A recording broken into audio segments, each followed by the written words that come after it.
Breaking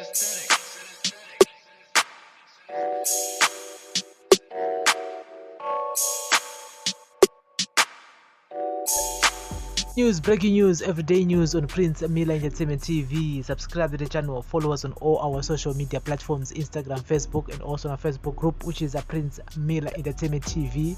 We're available on Twitter at a P Miller ENT. We're also available now on Sai Podcast. Yes, our podcast name is a Prince Miller Podcast. Just look for us on Sai application. And today is the 2nd of March 2022. Welcome to another edition of our daily news, breaking news, everyday news. So guys, we've been following Nyaya payments in South Africa for Zimbos. And so nearly 180,000 Zimbabwean exemption permit holders living in South Africa face deportation at the end of this year if they are unable to find an alternative permit that will allow them to remain in the country. Most ZEP holders are unlikely to qualify for the critical skills listed published on February 2, 2022 by Home Affairs Minister Dr. Aaron Motsoaledi. They say the grace period the cabinet announced in November last year was too short for them to uproot their lives. The ZEP was introduced in 2017, replacing a series of earlier permits to regularize Zimbabweans living in South Africa since 2010.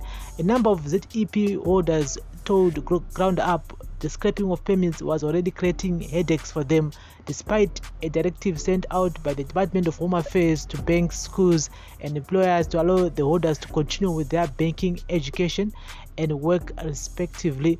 For example, some banks are already refusing to replace lost bank cards. Some traffic departments are refusing to renew driver's licenses. They say people also worry that they will not be able to claim their provident funds, unemployment insurance funds, and work benefits after December 30, 2022. Lawyers for Human Rights wrote a letter endorsed by 49 human rights organizations to the department on December 13, 2021 in an attempt to address the humanitarian and numerous other implications of the scrapping of the ZEP. The letter asked questions about the mechanisms in place to deal with the implications of the ZEP holders. Almost 3 months later, the department has not responded. Zimbabwe remains a country in turmoil and continues to experience serious economic and political challenges as well as violence, the letter noted. Given that this special dispensation covers a time span of over a decade, many ZEP holders have built their families, lives, and homes in South Africa.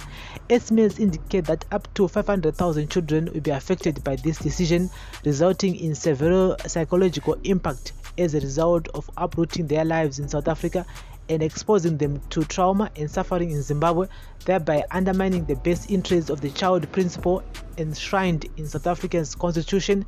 The ZEP scheme was implemented by the Department of Home Affairs with the aim of creating a record of Zimbabweans who had until then been living in South Africa, undocumented, granting them an amnesty, and regularizing undocumented Zimbabwean nationals living in South Africa. The implementation of the ZEP scheme further alleviated the burden placed on the asylum system. The vast majority of the ZEP holders would have been entitled to either refugee status or some kind of humanitarian protection in any event. The letter continued, "We are concerned that the above decision, contrary to the department's initial constructive initiative to address its backlog, it will be more than likely significantly increase the category of undocumented persons in South Africa, undermining work that the department has undertaken in the past 10 years to regularize undocumented Zimbabwean nationals living in South Africa." Sharon Ekabaram, lawyers of Human Rights Manager for Refugees and Migrants Rights Program, told Ground Up, "We are collecting testimonies and experiences from the ZEP holders."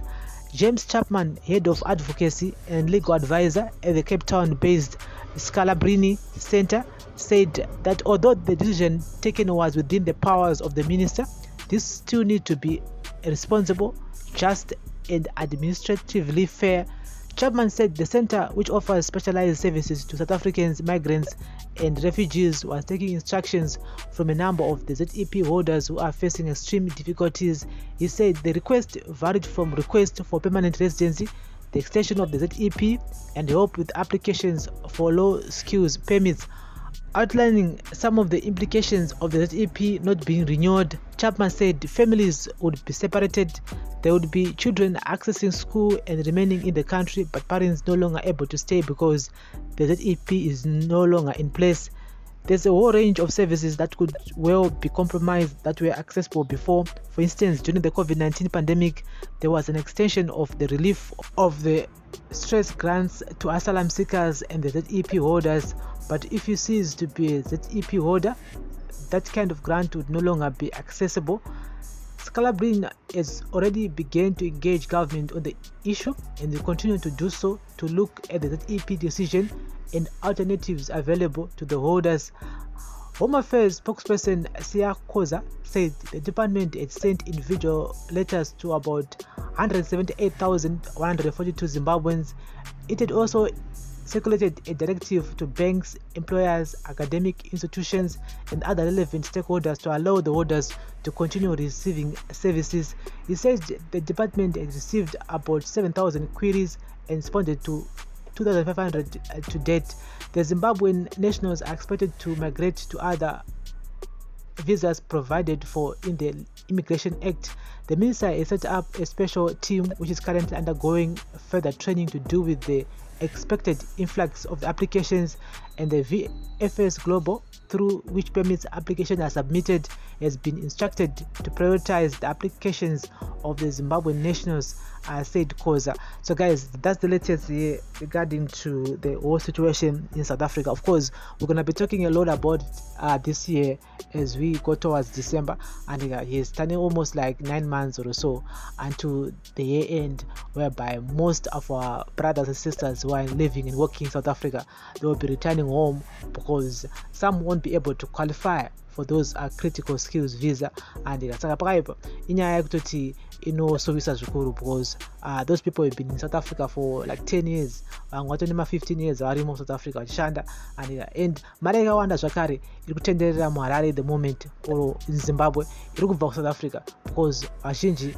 vari kokoko vari kutumira mari through vana World Remit, vana Mukuru, vana Yellow Paisa, and that money is also helping so Zimbabwe at large, because last year only Python's pakatumirwa almost like $1 billion, yes, yakaya through remittances from diasporans, especially in South Africa, mari ichitumira kuZimbabwe. Saka motoona kuti this won't affect only families there in Zimbabwe, but it also affect the Zimbabwean economy. So we're gonna keep on following this whole situation, and here on Daily News, breaking news on Prince Miller Entertainment TV.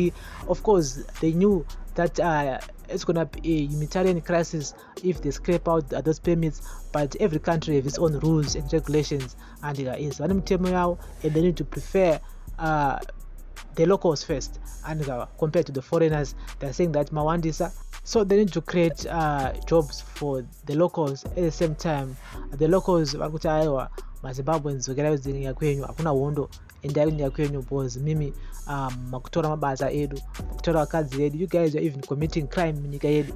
Saka motoona kuti the pressure is not just coming from the government, it's also coming from the local people who are South Africans who are tired of Zimbabweans, and especially us as Zimbabweans, and because this will keep our forefront when the word foreigner comes out.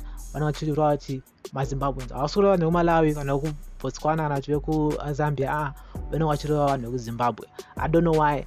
Maybe it's because tiri kukwikwidzana mabasa yaya minor jobs here, I don't know, but a word foreigner nowadays, it means a Zimbabwean. Guys, this is Daily News, breaking news on Prince Miller Entertainment TV. We're gonna keep you guys in the loop to any new information. Of course, this year is gonna be a very, very tough year, for all our brothers and sisters who are in South Africa at the moment. And so thank you very much for listening and watching Daily News, breaking news on Prince Miller Entertainment TV. Remember to like, share, comment, and turn on the notification bell so that you won't miss any of our new uploads that we do upload here. And